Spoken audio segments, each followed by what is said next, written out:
हाय, आज हम बात करेंगे आपके साइंस स्ट्रीम के बारे में, कॉमर्स के स्ट्रीम के बारे में और आर्ट्स के स्ट्रीम के बारे में।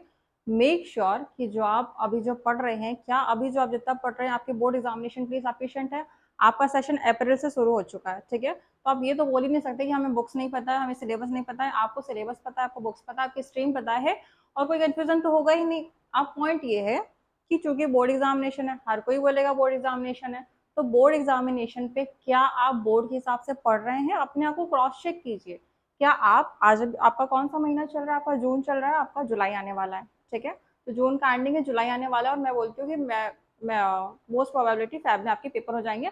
आप कोई भी स्ट्रीम से हो, आप साइंस से हो, आप कॉमर्स से हो, आप आपके आर्ट्स से हो, what ever you the stream you have, लेकिन है तो एग्जाम बोर्ड। अब बोर्ड एग्जामिनेशन के हिसाब से क्या आप अपने आप को तैयार कर रहे हो? अभी से आपके पास पूरा साल पड़ा है ना? लेकिन पूरा साल नहीं, आप जून से 6 महीने हटा दीजिए, ठीक है? 6 से 8 महीने नेक्स्ट आप लेके चलिए।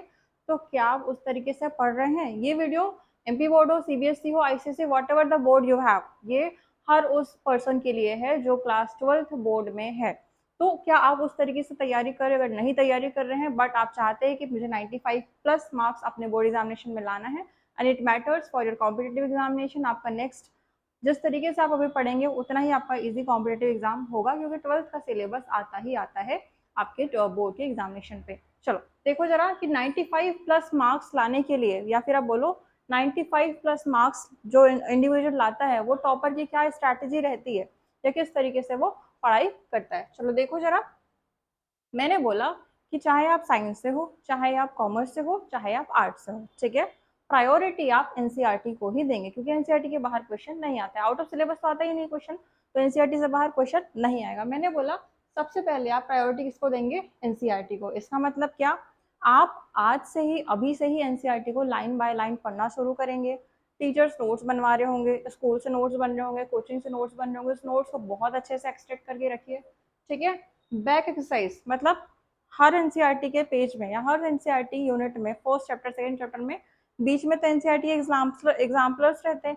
एग्जाम्पलर से क्वेश्चन ज्यादा आते हैं as compare to back exercise. मतलब हर यूनिट के बाद जो पीछे एक्सरसाइज आती है एक तो आप वो करिए, दूसरा एनसीईआरटी एक्सरसाइज के बाद साथ जो एनसीईआरटी एग्जाम्पलर रहते हैं, ठीक है, टेबल्स के फॉर्म पे या छोटे छोटे यूनिट्स के फॉर्म पे जो आपके जो एग्जाम्पल रहते हैं एनसीईआरटी के बाद ही जो प्रैक्टिस सेट्स रहते हैं वो आपको करना जरूरी है, क्वेश्चन वहां से भी आते हैं। फिर आप एग्जाम्पल्स करेंगे, डायग्राम्स करेंगे, रेफरेंसेस, रिवाइसेस।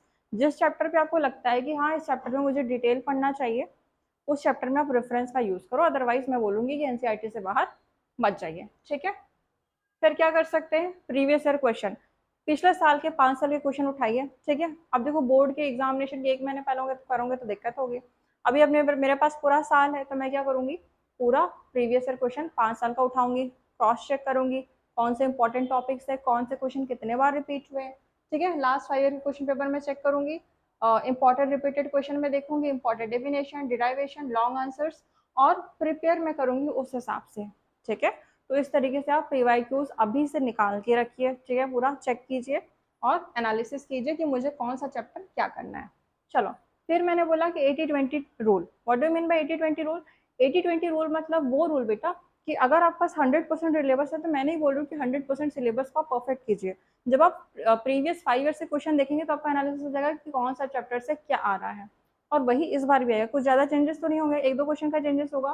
तो वही है कि आपको 100% सिलेबस करने की जरूरत नहीं है, आप उतना कर लो जो इम्पोर्टेंटली आ रहा है, ठीक है? जो इम्पोर्टेंटली आपका आएगा वो आपको लास्ट 5 ईयर से जब आप पेपर निकालोगे तो आपका एनालिसिस हो जाएगा, ठीक है? सबसे पहले आप हाई वेटेड चैप्टर्स को कीजिए, फ्रिक्वेंटली आस्क्ड क्वेश्चन जो बार बार क्वेश्चन आ रहे होंगे आप उसको कीजिए, इंपॉर्टेंट डायग्राम्स, मैप्स, न्यूमेरिकल्स, जो जो आपके सब्जेक्ट में what ever this time you have, पर डायग्राम्स तो होंगे ही, मैप्स भी होंगे, न्यूमेरिकल्स भी होंगे, ठीक है? तो आप उस हिसाब से अपने आप को तैयार कीजिए, ठीक?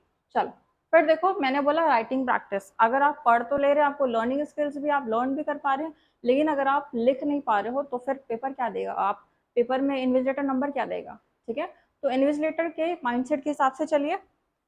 2-3 आप देखो, 2 से 3 एटलीस्ट आप लॉन्ग आंसर्स कीजिए, 5 शॉर्ट आंसर कीजिए, न्यूमेरिकल्स आप कीजिए, चाहे आप साइंस में हो, कॉमर्स में, whatever the field, and do written practice. ये आपको रेगुलर आपकी हैबिट्स में लाना है कि अगर आप 3 बजे 4 बजे अपने क्लासेस से कोचिंग से अगर आप फ्री हो जाते हो तो रात का टाइम और मॉर्निंग का टाइम, ठीक है, 5 बजे 6 बजे वाला टाइम और रात का टाइम आपका 7 बजे 8 बजे वाला टाइम अपने आप को दीजिए। रेगुलरली 3 आवर्स 4 आवर्स की स्टडी ज़रूरी मैटर करेगी, ठीक है।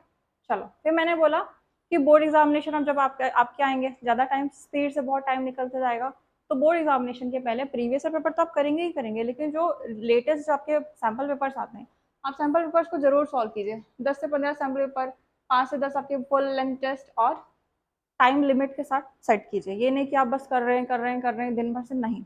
आप 3 घंटे टाइम निकालिए और उस हिसाब से फिर आप पेपर्स को सॉल्व करने की कोशिश कीजिए, ठीक है। फिर मैंने बोला कि मेरी सब्जेक्ट वाइज स्ट्रैटेजी क्या होनी चाहिए। अगर मैं आज से ही सब्जेक्ट वाइज की स्ट्रैटेजी देखूँ तो कैसे करूँगी। अगर मैं साइंस फील्ड से हूँ तो मैं बोलूँगी फिजिक्स में फॉर्मूला नोटबुक तुरंत तैयार करते जाऊँगी, छोटा छोटा करके, ये मुझे काम आएगा। केमिस्ट्री में बोलूँगी एनसीईआरटी और रिएक्शंस पढ़ूंगी, ठीक है। बायोलॉजी में बोलूँगी कि एनसीईआरटी लाइन बाय लाइन करूँगी। और मैथ्स में अगर मैं बोलूँ तो मैथ्स में हम डेली रेगुलर प्रैक्टिस करेंगे किसके, न्यूमेरिकल्स के। अगर मेरे बच्चे अकाउंट्स के तो मैं क्या बोलूँगी, अकाउंट्स में आप डेली प्रैक्टिकल क्वेश्चंस करेंगे, ठीक है। जो भी आपके टीचर्स करा रहे हैं वो भी आप करेंगे। बीएसटी में आप क्या करेंगे, आप कीवर्ड्स पे ध्यान देंगे, हेडिंग्स पे ध्यान देंगे, ठीक है, क्योंकि क्वेश्चन वैसे ही बनते हैं वहां पे। इकोनॉमिक्स में आप डेफिनेशन देखेंगे, डेफिनेशन का राइटर कौन था वो देखेंगे, ठीक है, डायग्राम्स देखेंगे और ग्राफ देखेंगे, ठीक है। आर्ट्स वाले बच्चे एनसीईआरटी एक्सट्रैक्ट बहुत अच्छे से करेंगे, मतलब एनसीईआरटी में अपने आप को मास्टर्स करेंगे। अब आपके न्यूमेरिकल्स होते नहीं है तो आप डेट्स, थिंकर्स, कॉन्सेप्ट जो है वो आपको ध्यान रखेंगे किसमें, आपके आर्ट्स वाले बच्चे, ठीक है। फिर मैंने बोला इतना सब तो आपने कर लिया, मैंने पढ़ लिया, बहुत अच्छे से पढ़ लिया, साल भर पढ़ लिया, लेकिन अगर मुझे लिखते ही नहीं आ रहा है कॉपी तो किसकी गलती, तो गलती ऑफ कोर्स आपकी रहेगी, टीचर की नहीं रहेगी। क्यों, क्योंकि टीचर ने तो पढ़ा दिया, हाँ आपने लर्न भी कर लिया, लेकिन अगर आप उसको प्रेजेंट कैसे करना है यही अगर आपको नहीं आ रहा है तो इन्विजिलेटर नंबर किस बेसिस पे देगा, ठीक है। तो आप नीट एंड क्लीन कॉपी रखेंगे। नीट एंड क्लीन कॉपी मतलब आपकी हैंड राइटिंग बहुत साफ सुथरी होनी चाहिए। अगर अभी भी नहीं है, बार बार काटा पेटी कर रहे हो तो सुधार लो, ठीक है। मान लो आपका कोई क्वेश्चन ए, आपका कोई सेंटेंस ए से आना था, ठीक है, लेकिन ए से आपने दूसरा ही वर्ड लिख दिया, आप उसको हटा दो, ए से आप सेंटेंस ही बदल दो तो काट पिट कम हो जाएगा, ठीक है। बार बार पूरी कॉपी में जो बिल्कुल बार बार कंटिन्यू कट करते हो वो रिड्यूस करो, ठीक है। कोशिश करो जो लिखने वाले थे उससे सेंटेंस ही बदल दो तो वो आपकी मिस्टेक नहीं होगी, ठीक है। तो इस तरीके से आप नीट एंड क्लीन कॉपी रखिए। फिर मैंने बोला कि अगर आपको डेफिनेशन आ रही है तो डेफिनेशन आप प्रॉपर लिखिए, ठीक है। कोई 5 मार्क्स का क्वेश्चन आ रहा है तो पहले आप हेडिंग डालिए, फिर उसकी सब हेडिंग डालिए, फिर आप उसको पॉइंट्स करके लिखिए, 1 पॉइंट 2 पॉइंट 3 पॉइंट। और फिर अगर आपको लग रहा है कि इस क्वेश्चन पे डायग्राम आता है, डायग्राम आपको नेसेसरी लग रहा है कि हाँ मुझे डायग्राम बनाना चाहिए, तो बिल्कुल आप डायग्राम बनाइए। और मुझे लगता है कि ये लाइन इंपॉर्टेंट है तो मैं छोटी छोटी लाइन या फिर पेंसिल से या फिर ब्लैक पेन से, ब्लू पेन से, what ever you have, black और ब्लू पेन ही है, तो मैं उससे कुछ कुछ पॉइंट्स को अंडरलाइन करूंगा, पॉइंट्स नहीं कुछ कुछ वर्ड्स को, ठीक है, कीवर्ड्स को, जिससे इन्विजिलेटर को दिखेगा कि हाँ हाँ ये वर्ड सही है, तो उसके बेसिस पे वो आपको अच्छे नंबर देगा, ठीक है। अगर आपने कुछ मिस्टेक्स भी किया अंदर, ठीक है, तो भी इन्विजिलेटर आपकी कॉपी देख के बहुत अच्छे नंबर देगा, ठीक है। You can see the bonus mark. फिर डेली स्ट्रैटेजी क्या होगी आपके पूरे साल भर के लिए, आप स्कूल का वर्क करेंगे, कोचिंग का वर्क करेंगे, इसके लिए तो आपको कोई वो बना ही नहीं है। स्कूल का होमवर्क नहीं करोगे तो टीचर डांटेगा, कोचिंग का होमवर्क नहीं करोगे तो कोचिंग वाला टीचर डांटेगा। तो मैंने क्या बोला, ठीक है मैं स्कूल का वर्क और कोचिंग का वर्क तो करना ही पड़ेगा, कंपलसरी है, कहीं जा नहीं सकते मैं, लेकिन उसके बावजूद आपको रेगुलरली 3 to 4 आवर्स की सेल्फ स्टडी करना पड़ेगा या करना ही है। 95+ मार्क्स लाना इतना ईजी नहीं है, लेकिन टफ भी तो नहीं है। अगर आप इस रूटीन से रेगुलर अपने आप को कंसिस्टेंट फोकस रखते हो तो definitely you can achieve it, ठीक है। 3 to 4 आवर्स की सेल्फ स्टडी करेंगे कब, रेगुलर बेसिस पे। लेकिन अगर मैंने बोला 6 to 7 आवर्स या 6 to 8 आवर्स की स्टडी अगर आप करते हो, कब, हॉलीडेज में। हम क्या करते हैं, हॉलीडेज में घूमने चले जाएंगे, हॉलीडेज में किसी के यहाँ चले जाएंगे, दोस्ती करेंगे।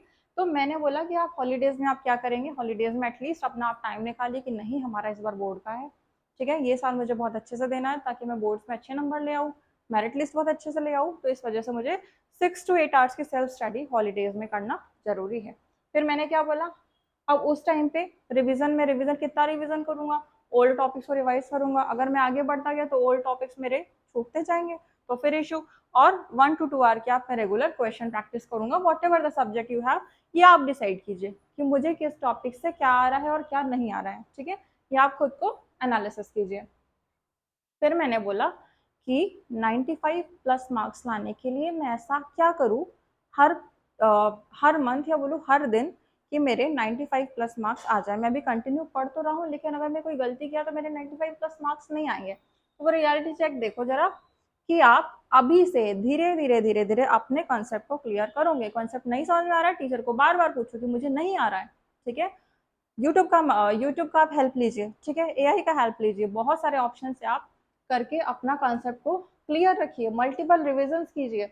बार बार टेस्ट टीचर लेता ही होगा, एक चैप्टर के बाद टेस्ट, 2 चैप्टर के बाद टेस्ट, यूनिट टेस्ट। तो इस टेस्ट में अपने आप को बहुत सीरियसली प्रिपेयर्ड करो। अब इस टेस्ट में आप अपने आप को सीरियसली प्रिपेयर्ड करोगे तो आपको दिक्कत नहीं जाएगी। फिर मैंने क्या बोला, पीवाईक्यूज कवर कीजिए, आंसर राइटिंग की प्रैक्टिस कीजिए। जितने अच्छे से आप वेल प्रेजेंट करोगे अपने आंसर को, इन्विजिलेटर उतना अच्छा नंबर देगा, ये बार बार मैं कह रही हूँ। And consistency for the whole year. मैं बोल रही हूँ एक दिन का ब्रेक ले लिए चलेगा, लेकिन आपको कंसिस्टेंट रहना पड़ेगा। आप दिन में 4 घंटे, चलो आप किसी वजह से बाहर जा रहे हो, लेकिन एटलीस्ट वहां से आने के बाद 1 घंटे तो पढ़ो, 2 घंटे तो पढ़ो, तो आप कंसिस्टेंट रहोगे, आप चीजों से भूलोगे नहीं, ठीक है। तो दिस ऑल अबाउट थिंग कि आपको बहुत अच्छे से अपने आप को करना है, ठीक है। 95 प्लस मार्क्स लाना ईजी नहीं है, लेकिन टफ भी तो नहीं है, ये आप अचीव कर सकते हैं। जितना मैंने बताया है इस तरीके से अगर आप अपने आप को एनालिसिस करते हैं, कंसिस्टेंटली वर्क करते हैं, तो डेफिनेटली श्योरली आप 95 प्लस मार्क्स एक टॉपर की स्ट्रैटेजी से बहुत अच्छे मार्क्स ला सकते हैं। All the best, good luck.